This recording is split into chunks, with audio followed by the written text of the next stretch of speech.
Hi everybody, my first upload in a little while. I've had a bunch of new subscribers and views in the last couple of weeks, so hopefully that means people are enjoying my content, and I thought I should probably make some more because it's been maybe a few months now since my last video. Anyway, so I'm going to talk to you today about a pretty important concept that I think is pretty neglected actually, and that's the idea of singing with metal. Now, what do I mean by that? Well, this kind of phonation that I'm talking about, we can call metal, was a very, very popular way to sing for dramatic and spinto singers in the mid-20th century. So if you think of singers like Corelli, Delmonico, Tebaldi, Callas, all of those legends from that time who excelled in that kind of heavy repertoire, particularly the Italian repertoire, but also we can talk about James King, John Vickers, in the Wagnerian repertoire, Nilsson. Those singers are all tending towards a kind of phonation we can call metallic. What that means at a functional level is the chord is obviously closed, the vocal cords are closed, but in addition to that we get a very, very intense and powerful vibration on a relatively thicker kind of chord. Now, I don't mean that it's the thickest possible chord, but the chord will be relatively thick compared to a phonation that is intentionally light and off. So if you want to make a lot of sound for less effort, I would encourage you to go with a metallic phonation. We can talk about resonance and stuff as kind of almost separate to that, but what I want to focus on today is specifically this idea of metal in the sound. So, the easiest way to get access to this kind of sound is to think of the kind of vowel a baby would cry on. This kind of thing, right? Quite nasty, quite aggressive, quite edgy. It doesn't have to sound beautiful at first. It can sound extremely ugly. You don't have to worry about lowering the larynx initially. Just find that sound. This kind of thing. So it's pretty nasty. For English speakers, the easiest way to get this in words is to always think of the short form of the vowel rather than the long form of the vowel. So what I mean by that is not a, I, e, or u, but a, I, e, o, u. Then we lengthen them. A, I, e, o, u. You'll find automatically the tongue will come very, very far forward in the throat, and you'll get a much more intense vibration happening underneath that. Now, you might be wondering, what the hell can I do with this sound? Well, when you breathe to lower the larynx, and when we open this position up here, you will tend to find that that sound will round out a lot, okay? Let me show you what I mean. So I'm going to do one with a really high position at first. I'm just going to go for a really metallic phonation without worrying about breathing well, without making any kind of position, whatever. I'll show you what that sounds like first. So this is going to sound ugly as hell. La pace tolta è solo me perché deggio tanto pena. So, not beautiful. But you'll notice it was very easy for me to go to that A. So it's an A natural, completely open because the phonation was so intense.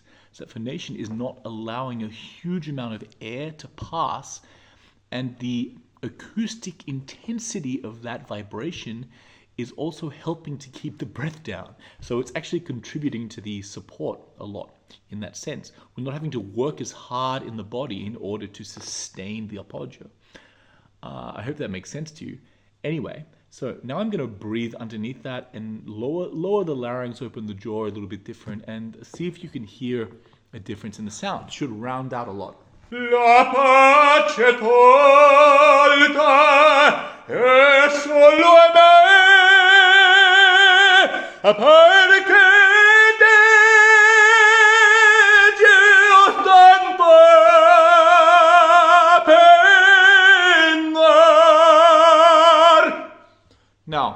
With the lower larynx, you're going to have to work harder in the body to sustain it.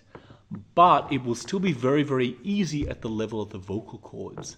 It is a very, very safe way of making a lot of sound because of the effect I just described, where the air is actually passively held back by both the intensity of the phonation itself and the acoustic result of that, which is loudly feeding back into the source. It's one of the reasons why ideas like inhalare la voce, for example, everyone knows that, or drink die Luft, whatever language you happen to speak, drink the breath, inhale the breath, inhale the voice, however you want to say it, kind of the same thing, same sensation. It's why it works, because you're encouraging a particular acoustic result where the acoustic that is coming out this way is also going back this way and helping to sustain the breath underneath the glottis. That's not particularly well explained. There are other people who can probably explain the science of it better than I can, because I'm not a voice scientist, but I do try to use concepts that are useful to tie into the traditional ideas. But fundamentally, the thing is that level of sound is easy to make in this kind of phonation. And of course, we can shape the vocal tract above to enhance particular harmonics or whatever. But the fundamental thing is the phonation there. What's really important here, in my opinion, is that the vowel sound you're intending is still that nasty baby kind of, the fundamental underlying thing is still that nasty baby kind of thing.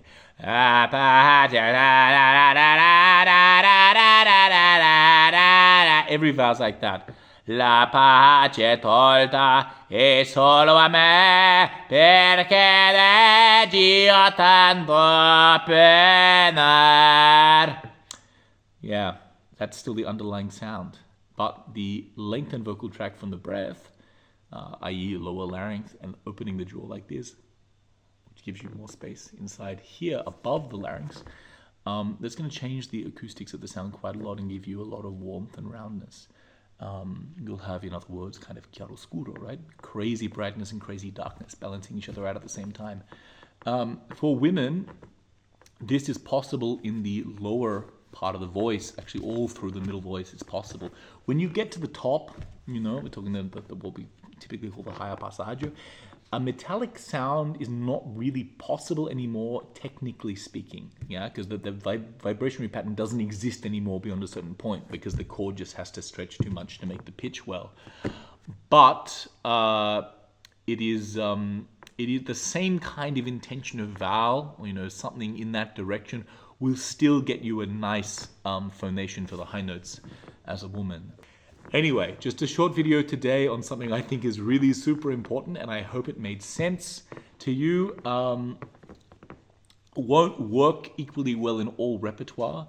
I wouldn't necessarily suggest that if you're a Mozart tenor or you're singing, Rossini, that a hugely metallic sound is necessarily the best possible way to sing that repertoire. Horses for courses. But I think every singer should have the capability of going all the way in that direction, particularly if you're a person singing lighter repertoire who wants to transition into heavier repertoire later on. And I mean, when I say heavier repertoire, I mean even something as relatively light as Donizetti, bel canto operas. If you're singing Lucia di Lammermoor, for instance, a little bit of metal in the sound will go a long way. Or Edgardo, for example, a tenor role from the same opera, or even Nemorino. Honestly, it's going to sound way better. Think of Pavarotti. I mean, he had pretty metallic sound, actually. And he's probably, for me anyway, one of the greatest Nemorinos on record. Nemorini? Nemorinos? Nemorini? I don't know. I hope that helped, guys. And please comment. I really love when I get comments, people telling their stories, people sharing their thoughts. Really, it makes me very happy. So that's all for today. Have a great one.